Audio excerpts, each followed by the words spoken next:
செய்திகள். ரயில் கழிப்பறையில் தொப்புள் கொடியுடன் பெண் சிசுவின் சடலம் மீட்பு. சிறுவர்களுக்கு ஏற்பட்டுள்ள ஆபத்து, பெற்றோர்களுக்கு விடுக்கப்பட்டுள்ள எச்சரிக்கை. மட்டக்களப்பில் நிலத்தில் புதைக்கப்பட்டிருந்த நிலையில் ஆயுதங்கள் மீட்பு. இருளில் மூழ்கும் உலகம், அரிய கிரகணம் பற்றிய உண்மையை விளக்கிய நாசா. அனுராதபுரத்தில் பாடசாலை மாணவி திடீர் மரணம். பிரித்தானியாவிற்கு புலம்பெயர காத்திருப்போருக்கு வெளியான முக்கிய தகவல்.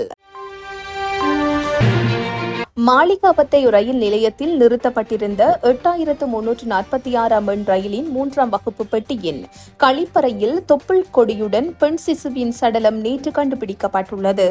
சடலமாக கண்டுபிடிக்கப்பட்ட சிசுவுக்கு வயது சுமார் 3 நாட்கள் என மதிப்பிடப்பட்டுள்ளது. இரவு பயணத்தை முடித்து புத்தளத்திலிருந்து கல்கிசை நோக்கி வந்த ரயில் மாளிகாவத்தை நிலையத்தில் நிறுத்தப்பட்டிருந்தது. அதை பராமரிக்க சென்ற தொழிலாளர்கள் குழுவினர் 3ஆம் வகுப்பு பெட்டியிலிருந்து கடும் துர்நாற்றம் வீசுவதை உணர்ந்து சோதனை செய்த போது ஒரு பையில் சுற்றப்பட்ட நிலையில் சிசுவின் சடலத்தை கண்டுபிடித்துள்ளனர். தேமட்டகொட போலீசார் உடனடியாக சம்பவ இடத்திற்கு வருகை தந்து விசாரணைகளை ஆரம்பித்தனர். அழுத்கம நீதவானும் பின்னர் சம்பவ இடத்திற்கு வந்து சடலத்தையும் ரயில் பெட்டியையும் பார்வையிட்டார். சிசுவின் சடலம் பிரேத பரிசோதனைக்காக கொண்டு செல்லப்பட்டதுடன் சம்பவத்திற்கான காரணம் மற்றும் குற்றவாளியை கண்டறிய விசாரணைகள் தொடர்ந்தும் நடைபெற்று வருகின்றன. டிக்டாக் குழுக்களில் ஈடுபடுவதால் சிறுவர்கள் கடுமையான குற்றங்களில் சிக்குவதாக மிரிகான போலீஸ் தலைமையகத்தின் சிறுவர் மற்றும் பெண்கள் பணியகத்தின் பொறுப்பதிகாரி மகளிர் தலைமை போலீஸ் ஆய்வாளர் வருணி கேசலா போகாவத்த தெரிவித்துள்ளார். பெற்றோர்கள் தங்கள் பிள்ளைகள் கையடக்க தொலைபேசிகளை பயன்படுத்தும் போது அவர்களை கண்காணிப்பது மிகவும் முக்கியம் என அவர் குறிப்பிட்டுள்ளார். டிக்டாக் தொடர்பான கடுமையான குற்றங்களில் பாதிக்கப்பட்டவர்கள் தொடர்பாக கடந்த 1.5 மாதங்களில் 20 முறைப்பாடுகள் பெறப்பட்டுள்ளதாக அவர் கூறியுள்ளார். சிறுவர்கள் இணையத்தில் டிக்டாக் குழுக்களில் சேரும் போக்கை நாங்கள் காண்கின்றோம். இதன் மூலம் சிறுவர்கள் தங்களுக்கு அறியாமலேயே கடுமையான குற்றங்களில் சிக்குகின்றனர். டிக்டாக் குழுக்களில் சேரும்போது சிறுவர்கள் புத்திசாலித்தனமாக செயல்படுவது மிகவும் முக்கியம். அந்த டிக்டாக் குழுக்களில் உள்ள தனிப்பட்ட தகவல்களை ஒருபோதும் பகிர வேண்டாம். இந்த குழுக்கள் சில சிறுவர்களின் அந்தரங்க புகைப்படங்களை பெறுகின்றனர். அதனை கொண்டு பெற்றோர்களை மிரட்டி பணம் பறிக்கும் குற்ற செயல்களும் அதிகரித்துள்ளன. இந்த டிக்டாக் குழுக்கள் மூலம் அதிகமான குற்றவாளிகள் சிறுவர்களின் வீடுகளுக்குள் நுழைவதை காணலாம். இதுவும் மிகவும் ஆபத்தான சூழ்நிலையாகும். சிறுவர்களுக்கு கையடக்க தொலைபேசி, மடிக்கணனிகள் மற்றும் டேப்பை வழங்கும் போது அவர்கள் அவற்றை எவ்வாறு பயன்படுத்துகிறார்கள் என்பதை கண்காணிக்கவும். மேலும் சிறுவர்களை அவர்களின் அறைகளில் தனியாக இருக்க அனுமதிக்க வேண்டாம். சிறுவர்கள் தனியாக இருக்கும் போது அவர்கள் கையடக்க தொலைபேசிகள் மூலம் டிக்டாக் குழுக்களில் சேர்ந்து கடுமையான குற்றங்களில் பாதிக்கப்படலாம். உங்கள் பிள்ளைகள் கையடக்க தொலைபேசிகளை பயன்படுத்தி என்ன செய்கிறார்கள் என்பதை கண்காணிக்கவும் என அவர் மேலும் தெரிவித்துள்ளார். மட்டக்களப்பு நகர் பிரதேசத்தில் நிலத்தில் புதைக்கப்பட்டிருந்த நிலையில் T56 ரக துப்பாக்கி ஒன்று மற்றும் ரவைகள் மகசீன் என்பவற்றை விசேட அதிரடிப்படையினர் மீட்டு ஒப்படைத்துள்ளதாக மட்டு தலைமையக போலீஸ் நிலைய பொறுப்பதிகாரி பிரியந்த பண்டார தெரிவித்துள்ளார். குறித்த நடவடிக்கை நேற்று முன்னெடுக்கப்பட்டுள்ளது.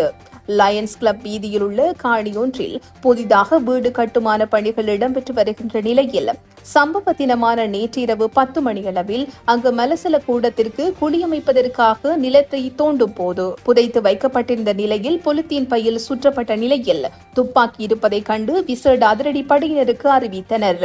இதனையடுத்து சம்பவ இடத்திற்கு சென்ற விசேட அதிரடி படையினர் T56 ரக துப்பாக்கி ஒன்றும் 50 துப்பாக்கி ரவைகள் 2 மகசீன்களை மீட்டுள்ளனர். இவ்வாறு மீட்கப்பட்ட ஆயுதங்களை ஒப்படைத்துள்ளதாக அவர் தெரிவித்தார்.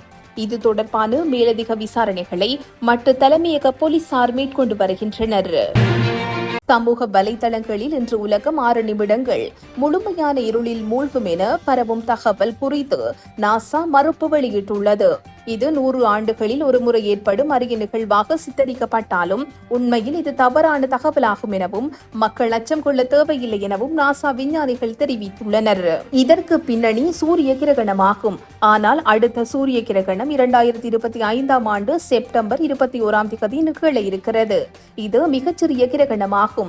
இதேவேளை கடந்த 1991 ஆண்டுக்கு பிறகு நிகழவுள்ள மிக நீண்ட சூரிய கிரகணம் 2027 ஆகஸ்ட் 2ஆம் தேதி நடைபெறவுள்ளது. இந்த கிரகணம் 6 நிமிடம் 22 வினாடிகள் வரை நீடிக்க வாய்ப்புள்ளதாக தெரிவிக்கப்பட்டுள்ளது. எனினும் இது பூமி முழுவதும் இருளில் மூழ்கும் நிகழ்வாக மாறாது.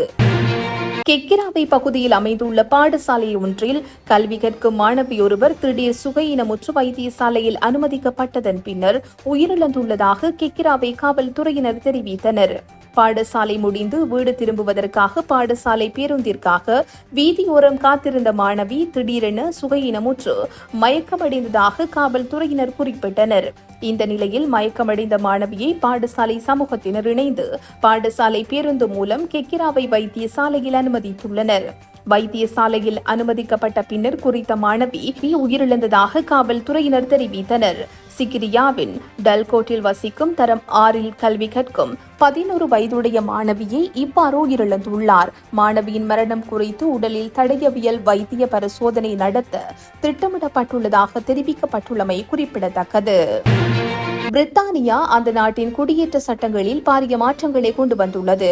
குடியேறுவர்களின் எண்ணிக்கையை கட்டுப்படுத்தும் விதமாக குறித்த திட்டம் கொண்டுவரப்பட்டுள்ளதாக பிரித்தானிய அரசாங்கம் அறிவித்துள்ளது. அந்த வகையில் பிரித்தானியாவில் குடியுரிமை பெற தேவையான கால அவகாசம் 5 ஆண்டுகளில் இருந்து 10 ஆண்டுகளாக இரட்டிப்பு செய்யப்பட்டுள்ளது.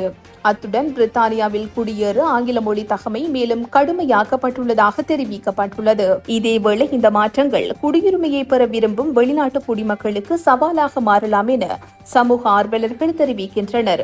அத்துடன் மிகவும் கடுமையான நடவடிக்கையாக பார்க்கப்படுவதாகவும் மனித உரிமை பாதுகாவலர்கள் தெரிவிக்கின்றனர்.